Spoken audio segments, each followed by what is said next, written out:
you're not in sales? What if you're in leadership? Okay, how can we ask great questions? Well, as we know, leadership means excellent communication.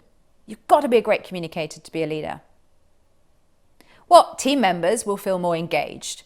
Again, they'll feel more valued, there's that word again, listened to, and ultimately appreciated.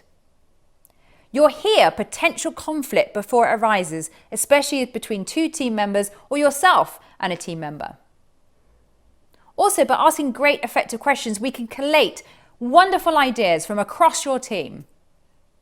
Learn about how your team works together. And ultimately, as we said earlier, forge those stronger relationships. As we know, if a team has strong relationships amongst themselves, they're more likely to be productivity will be high, but more so more engaged. So why don't we ask questions?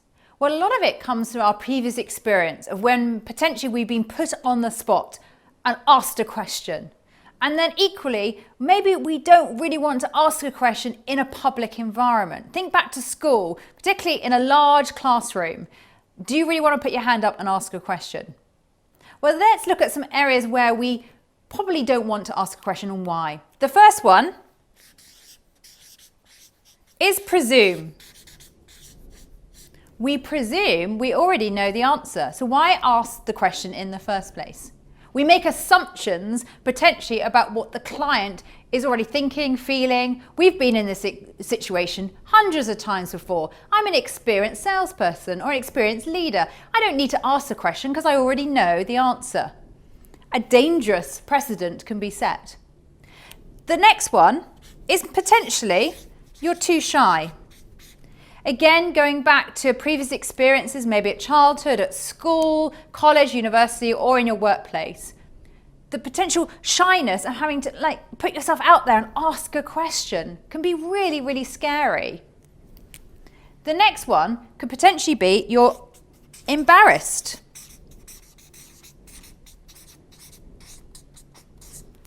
Embarrassed. Oh, it's embarrassing. I might go bright red when I ask a question.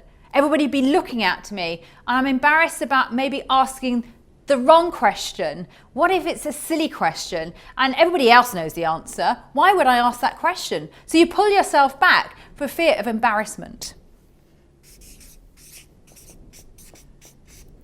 If I ask a question, I might come across as too pushy. I don't want to come across as too pushy, particularly with my potential client in front of me. I don't want to come across as a typical salesperson, so I might not ask that question, particularly a probing question or a TED question that we're going to talk about later. Maybe you don't know what question to ask and when to ask it. What if I ask a question and it's a really obvious question? Everybody laughs at me, or the client thinks I'm not credible, or I don't know what I'm talking about, or I'm coming across as unprofessional. Maybe I'm going to look stupid. And when to ask the right question. We're going to talk about sequence and framing today. It's really important to think about the sequence of questions. I often think it's better to ask the question than not ask the question at all.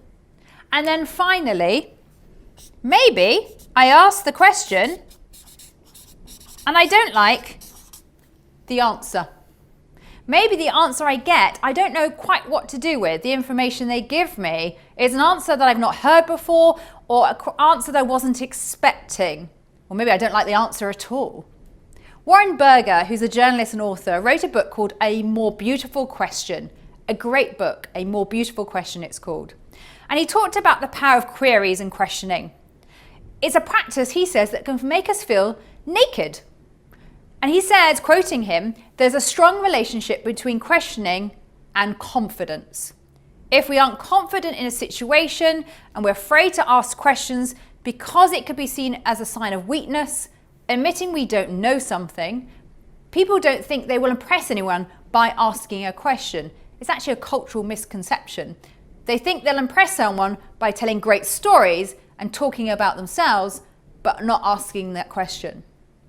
So if you're someone that fits in any of those 6 areas and you're afraid to ask questions, push yourself out of your comfort zone. I encourage you and urge you to ask more open questions, in particular when you're talking to your clients.